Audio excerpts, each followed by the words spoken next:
안녕하세요. 경자입니다. 오늘은 저축은행들의 안정성 체크를 해볼 텐데요.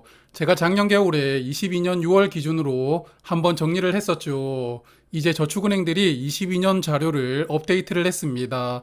그래서 오늘은 22년 기준으로 우리가 많이 거래를 하는 저축은행들 안정성을 점검해 보도록 하겠습니다. 먼저 은행들 안정성을 점검할 수 있는 대표적인 지표는 화면 보시는 네 가지가 있습니다. 지난번에도 한번 설명을 드렸었죠. 그래도 기억이 가물가물하실 테니까 다시 한번 더 짚어보겠습니다. 일단 은행도 하나의 사업체이거든요. 그래서 은행도 흑자를 내는 게 당연한 겁니다. 현재 한국에 있는 대부분 은행들은 흑자가 나오는데 간혹 이익이 나오지 않는 은행들이 있거든요. 그래서 적자가 나오는 은행들은 뭔가 문제가 생겼다고 봐야 되는데, 그러므로 적자가 나오고 있는 은행들은 피하는 게 좋다고 생각을 합니다. 자, 두 번째는 자산인데요. 자산이 많은 은행이 곧 규모가 큰 은행입니다. 규모가 크다고 해서 은행 안정성을 담보해 주는 것은 아니지만, 그래도 너무 규모가 적은 은행은 좀 그렇잖아요. 그래서 개인적으로는 저축은행은 자산 1조 원 이상 되는 은행과 거래를 하시는 게 좋다고 보고 있습니다. 그리고 세 번째는 BIS 자기자본 비율이고, 네 번째는 고정이하 여신 비율인데요. 네 가지 지표 중에서 안정성을 판단하는 핵심 지표가 바로 이 두 가지입니다. 그래서 이 두 가지는 조금 더 디테일하게 말씀을 드려보겠습니다. 먼저 BIS 자기자본 비율인데요.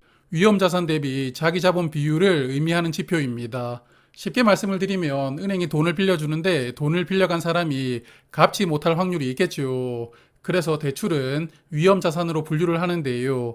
이렇게 대출을 갚지 못한다면 은행에 예금한 사람들에게 돈을 돌려주지 못하잖아요. 그래서 은행은 위험자산인 대출 대비 자기 자본을 일정 규모 이상은 가지고 있어야 됩니다. 그래서 이걸 비율로 나타낸 것인데, 위험자산 대비 자기 자본이 많으면 그만큼 리스크를 잘 관리할 수가 있으니까요. 이 비율이 높으면 높을수록 안전한 수준으로 관리를 하고 있다, 이렇게 판단할 수 있습니다. 기준 비율은 8%로 보는데요. 자기 자본 비율이 8% 이하라면 은행에 빨간불이 들어와 있다고 판단할 수가 있습니다. 자, 그리고 마지막은 고정이하 여신 비율입니다. 대출을 했는데 3개월 이상 갚지를 못해서 연체가 되면 이런 대출은 부실 대출이라고 분류를 합니다. 이 부실 대출이 전체 대출의 몇 퍼센트를 차지하고 있느냐, 이걸 비율로 보여주는 지표인데요. 당연히 이 비율은 낮을수록 좋겠죠. 그래서 이 비율도 역시 8%를 기준으로 보는데, 8%가 넘어간다면 은행의 대출 중에서 부실 대출이 많다고 볼 수가 있습니다. 그러므로 8%가 넘는 은행이라면 역시나 빨간불이 들어와 있다고 판단해 볼 수가 있습니다. 자, 그럼 기준에 대해서는 어느 정도 말씀을 드렸으니까 이제 주요 저축은행들 살펴볼 텐데요. 자산 규모가 큰 저축은행 10개를 기준으로 제가 정리를 해보았으니까 지표를 차근차근 뜯어보겠습니다. 자, 현재 저축은행 중에서 가장 자산 규모가 큰 5개 은행부터 볼 텐데요. SBI, OK, 한국투자, 웰컴, 페퍼 저축은행입니다. 일단 적자가 나온 은행들은 없습니다. 그래서 모두 흑자를 기록하고 있으니까 이 부분은 문제될 게 없고요. 그리고 BIS 자기자본 비율을 보면 제가 기준이 8%라고 말씀을 드렸는데 전부 10%가 넘습니다. 그래서 BIS 자기자본 비율도 문제가 되는 은행은 없고요.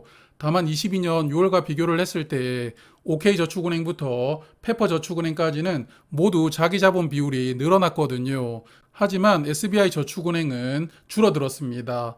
2분기에는 13.8%였는데 기말에는 13.4%로 0.4%가 줄어들었거든요.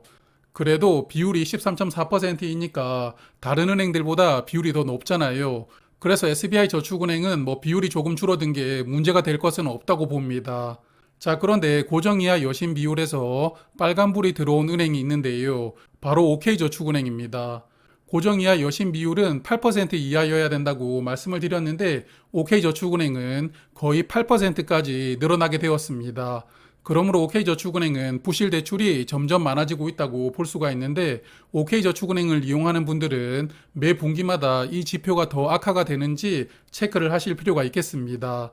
그리고 나머지 은행들도 22년 2분기보다 여신 비율이 모두 늘어났는데요. 결국은 부실 대출이 늘어나는 추세라고 볼 수가 있습니다.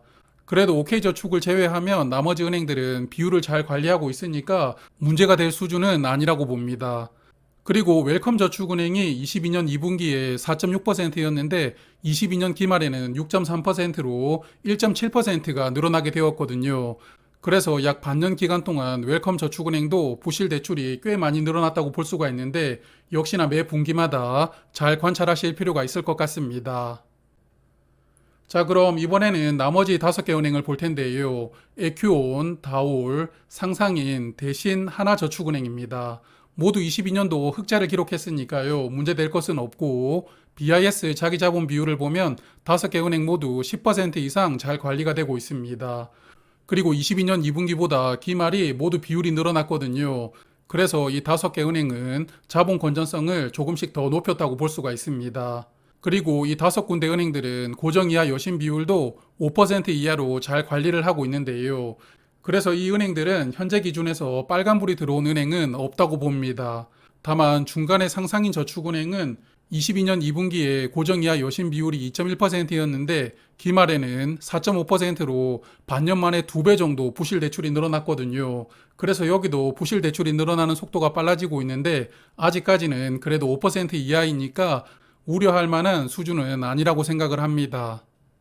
자, 그래서 10개 은행들을 간단하게 점검을 해보았는데 10개 은행들의 공통점은 지난 22년 6월 대비 12월 기준으로 보면 모든 은행들이 고정 이하 여신 비율이 늘어났습니다.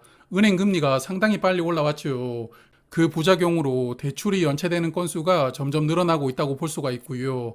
그래서 정부도 기준금리를 가급적이면 동결을 시키면서 물가를 잡으려고 애를 쓰고 있는데 여하튼 은행들의 지표를 보아도 급격한 금리 인상 부작용들이 조금씩 커지고 있다는 것을 확인할 수가 있었습니다.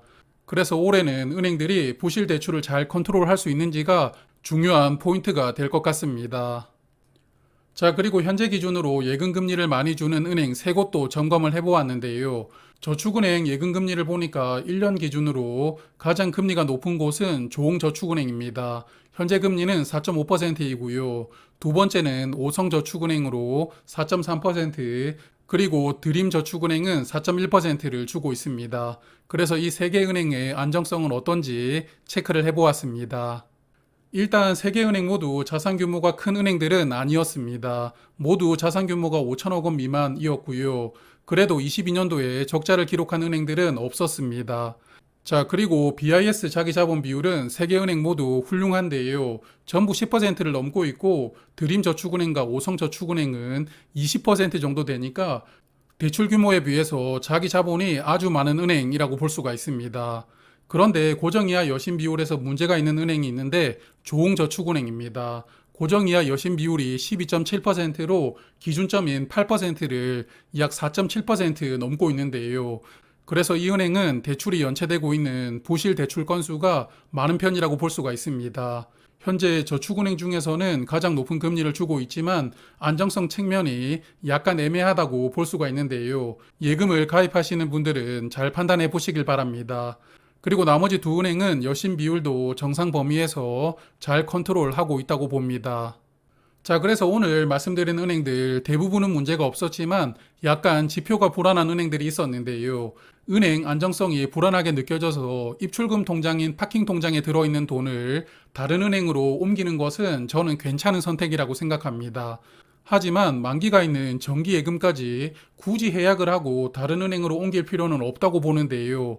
아시다시피 우리나라의 은행들은 은행별로 5천만 원까지는 예금자 보호가 됩니다. 그러므로 예금자 보호 한도 금액 이내로 가입하신 예금은 그냥 만기까지 잘 두셨다가 온전하게 이자를 받는 게 좋다고 생각을 하고요.